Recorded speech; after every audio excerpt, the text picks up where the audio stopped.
Olá pessoal, tudo bem com vocês? Para quem não me conhece, meu nome é Leonardo, eu sou professor na Analise e na aula de hoje nós vamos começar o assunto sobre teste de Q² e suas aplicações. Sem mais delongas, bora para a aula! Vamos dar início aqui a mais uma aula. Na aula de hoje nós vamos iniciar falando sobre o teste do Q² e suas aplicações. O teste Q² é muito utilizado, dentro da experimentação, porque em muitos casos o pesquisador não consegue montar realmente um experimento, Toda aquela parte que a gente fala lá de ter repetição, casualização, controle local, existem alguns ramos da ciência que isso não é possível. Então todas aquelas análises que a gente fala de análise de variância, teste de comparação de média, eles caem por terra nesse tipo de experimento, porque não tem como fazer, por exemplo, se você tem um experimento sem repetição, você não tem como realizar uma análise de variância. Se você também não tem um delineamento, às vezes a gente acaba, em alguns casos, considerando como DIC, tentando rodar tal, mas às vezes os resultados não são muito bons. E aí, nesse caso, a gente tem que partir para outras análises. E o teste Q² é uma dessas possibilidades, ele não é a única, E quem acompanhar as aulas vai ver que nós temos uma infinidade aí de possibilidades, tá? Mas vamos lá. Bom, como que funciona, Como eu já disse, em muitos trabalhos, a análise de variância ela não pode ser realizada. Apesar de muita gente tentar utilizar, querer utilizar, às vezes a pessoa realmente não tem um conhecimento prévio sobre análise de dados e acha que dá para fazer a análise de variância. Eu já digo para vocês o seguinte, gente, se não tem repetição no seu experimento, esquece a análise de variância. Não tem como rodar a análise de variância. Nem assim, tentando burlar alguns pressupostos. Não, sem repetição é impossível. Porque não sobra grau de liberdade para o resíduo. Então não tem como. Se o grau de liberdade do resíduo é 0, quando eu tentar dividir a soma de quadrado do resíduo, que muito provavelmente vai ser 0 também, Pelo grau de liberdade 0, mesmo que essa soma de quadrado for maior que 0, não tem como dividir, não existe divisão por 0. Então a análise de variância está completamente descartada em experimentos sem repetição, tá bom? E consequentemente o teste de comparação de média também. Regressão dá para fazer, tá? Não precisa ter repetição para rodar regressão não, tá bom? É claro que diminui muito seu poder ali do teste, mas dá para fazer. Tem outras análises também, como análise multivariada, que a maioria dos casos, você pode fazer sem ter repetição, tá bom? Mas análise de variância não. Então esse é o primeiro ponto, tá? Então, em muitos casos de experimentos mais simples, porque às vezes a pessoa não tem como fazer uma análise multivariada, porque aí já cai em outros pontos, A repetição não é o problema, mas tem outras coisas que podem ser complicadas.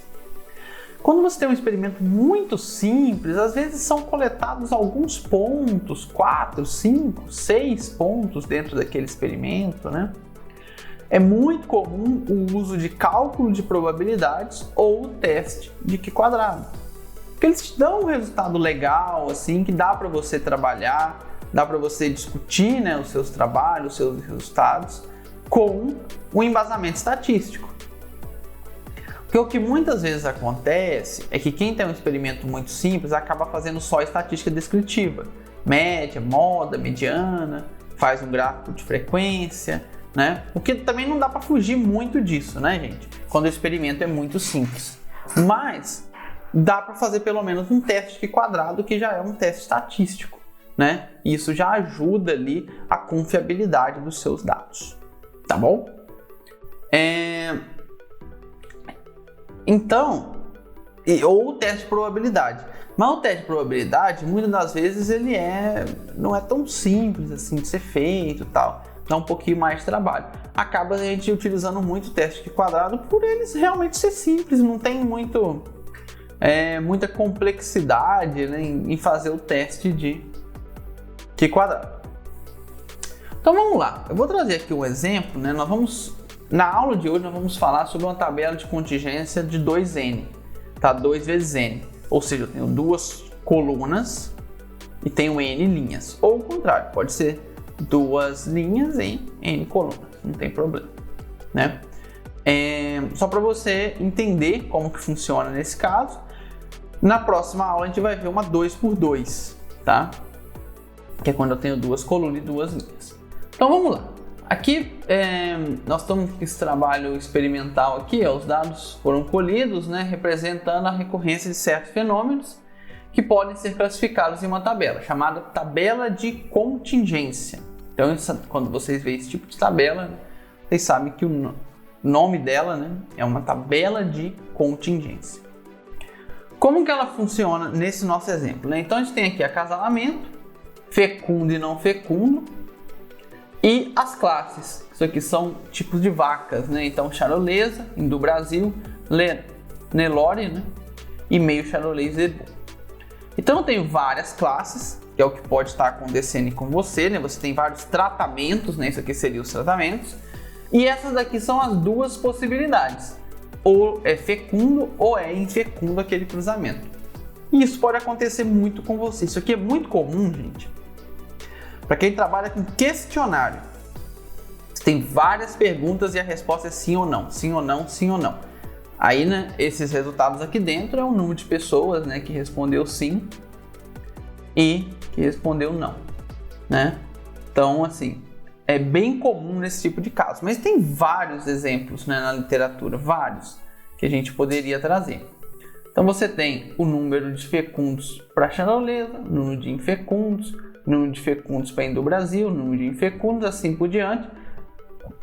Você tem o total de fecundos, total de infecundos e o total para cada tipo de bovino, no caso de vaca, né? E o total geral. Ok? Então essa é uma tabela de contingência. Bom, então, né, esses dados que eu apresentei foram tirados do livro de Viana, Santiago e Pimentel Gomes, tá? Então não são dados meus. Esses resultados eles sugerem que o gado charolês ele é menos fecundo que os demais gados que estão na tabela. Bom, por que isso? Porque a gente vê que os outros gados, né, o Indo-Brasil e o Nelore estão mais ou menos próximos aqui os valores. O meio charolês Zebu, o número de fecundos é muito maior. Agora, no charolesa, o número de fecundos é muito menor do que o número de infecundos, né? Então, é isso que os resultados mostram aqui pra gente, né? Ou pelo menos nos sugere que isso aconteça, né? Mas para verificar se realmente existe uma diferença estatística, não só baseada no olho, né? Entre qual tipo de gado tem uma fecundidade maior, a gente pode aí aplicar o teste do Q quadrado, como a gente vai aprender daqui a pouquinho, né? Então, primeiro a gente tem que calcular a frequência esperada. E aí a gente tem que admitir a hipótese de que todas as raças se comportem igualmente. Aí aqui é o primeiro ponto, gente, onde nós podemos estar errando quando utilizamos Q quadrado. Porque a gente tem que colocar como pressuposição que todos os nossos tratamentos agem da mesma forma. E a gente sabe muito bem que isso pode não ser verdade, mas a gente não tem como, a gente tem que colocar dessa forma, tá? Então, para isso, nós fazemos, né, uma regra de 3. Vamos ver que é bem simples de ser feito, tá? No caso das vacas charolesas, o número esperado, né, versus o número de acasalamento fecundado é dado por essa regra aqui. Então, a gente pega o total geral, ok? Total geral, 3.399, ó, 3.399 e colocamos que dentro dos 3.399 nós temos 1.284 que foram fecundos. Tá? Tá aqui. Então, para 1.802, que foi o número de Charolais, o número de fecundos deveria ser... A gente faz o cálculo e a gente chega aqui no valor de 680,7, tá? Aí, o número correspondente de acasalamentos infecundo, né, pode ser encontrado, né, pela subtração. Então, eu pego 1.802, que é o total de cruzamento de Charolais, retiro a quantidade que é fecundo e chego no valor dos infecundos, 1.121,3. Isso é o valor esperado dentro da população. Nós temos lá o valor observado e agora nós temos o valor esperado. Tá? E aí você faz isso para todas as classes. A gente não vai fazer aqui para todas, mas é a mesma regra de 3 para todas as classes. Até a gente chegar nesse final aqui. Ó. Então, o valor entre parênteses, pessoal, é o valor calculado, tá bom? Então a gente tinha 515 observado, 680,7 esperado. 1.287 observado, 1.221,3 esperado. E assim por diante. O total, gente, ele não se altera, tá? Total de observados sempre vai ser igual ao total de esperados. Não pode haver nenhuma alteração. Se tiver dando alguma diferença, volta nos cálculos porque você fez algum cálculo errado, tá? Os totais vão sempre continuar os mesmos. O que vai tá diferente é o observado para o esperado. Quanto mais diferente, né, maior a possibilidade daquilo ser significativo. Quanto menos diferente, maior a possibilidade de não ser significativo. Bom, né, como a gente calcula então o tal do Q quadrado? Então vamos lá, gente.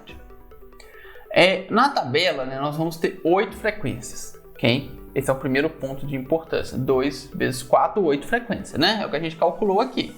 Estão vendo 8 frequências calculadas. Para calcular essas 8 frequências, pessoal, apenas 3 podem ser fixadas, ok? Porque todas as outras a gente consegue encontrar por subtração. Então, por exemplo, eu encontrei a frequência esperada para Charolais. A de infecundo vem por subtração, concorda? Então, só as de fecundo que eu precisaria encontrar e as de infecundo vem por subtração. Número total aqui menos os fecundo, né? Então, eu não preciso fazer nenhum cálculo para infecundo. Léo, mas aí então não seria 4? Em partes, né? Porque quando eu encontrar esses 3 aqui, esse último também vem por subtração, né? Eu pego esse 1.284, subtraio desses 3 aqui e chego nesse último valor. Por isso, eu só preciso fixar 3, eu só preciso calcular 3. E aí a gente chega, né, dessa forma aqui. O grau de liberdade do Q quadrado, ele é 3. Então, o grau de liberdade do Q quadrado é o número de médias esperadas que você precisa calcular. Sem contar com aquelas que você consegue encontrar pela subtração. Ok? Então, isso é muito importante. Porque nós vamos pegar esse valor do grau de liberdade, né, para olhar o valor tabelado de Q quadrado lá na tabela de Q quadrado. Tá bom?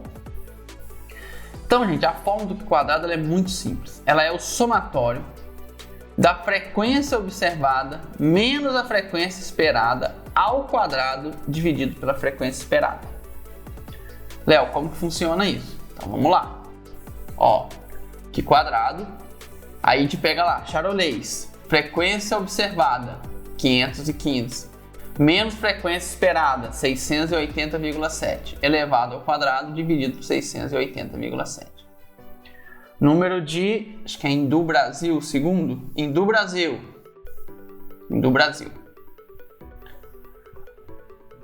1.287 menos 1.121,3 ao quadrado, dividido por 1.121,3. Aliás, esse daqui é não foi para o Hindu Brasil não, a gente foi aqui para os infecundos, né? Ainda dentro de Charolais. E aí você vai somando para os outros, né? Até você chegar nos infecundos, né, da última classe lá, que é meio Charolais, né? 93 menos 184,4 ao quadrado dividido por 184,4. tá? Então esse daqui é o cálculo que a gente deve fazer. Então o teste Q quadrado obtido com 3 graus de liberdade deve ser comparado com o valor tabelado, que ao nível de 5% é 7,82 e ao nível de 1% é 11,34.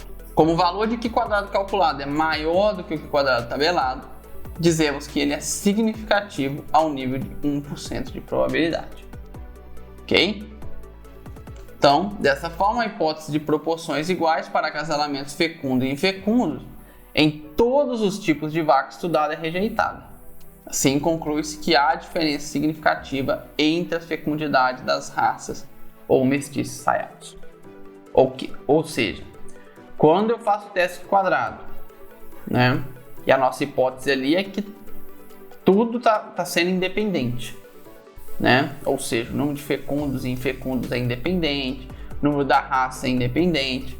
Se esse valor calculado for maior do que o tabelado, significa que a gente rejeita essa hipótese, ou seja, não é independente.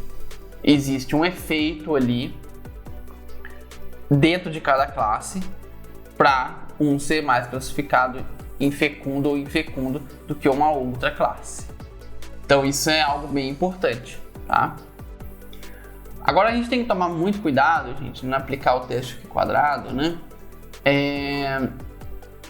Quando o n é maior do que 2, né? Aí no caso a gente tem essa tabela 2n, que a gente tem que considerar duas coisas.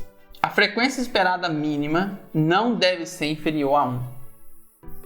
Então a gente não pode ter frequência esperada menor do que 1, tá? Isso não é comum nesse tipo de teste. E só em poucos casos a frequência esperada é menor do que 5. Tá? Então, já para você ter uma ideia. Então, se você tem alguma frequência observada que foi 0, pode ser um problema, porque a esperada vai ser muito maior do que isso, né? Você teve 0, provavelmente você vai ter uma esperada no mínimo maior do que 1, mas podendo chegar aí a valores bem maiores, né? E aí isso já pode te trazer um viés muito grande dentro da sua análise.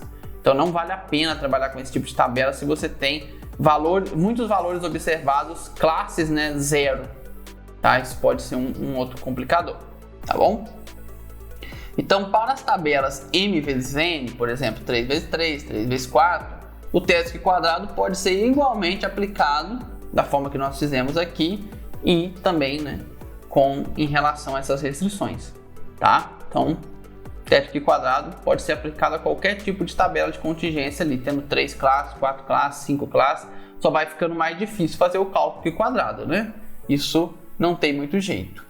Uma particularidade importante, né, do teste do Q quadrado é que ele é feito, né, com o quadrado dos desvios e ele não distingue o sinal desses desvios, né? A gente faz ali observado menos esperado e eleva ao quadrado. No momento que eu elevo ao quadrado, eu transformo tudo em positivo. Ou seja, ele corresponde a um teste bilateral dos desvios, né? Então, se tivermos, porém, conhecimento prévio por uma hipótese ou por trabalhos anteriores do sentido dos desvios, ou seja, eu já tenho outros trabalhos e eu já sei que aquele desvio para aquela classe específica ele é negativo ou positivo, tá?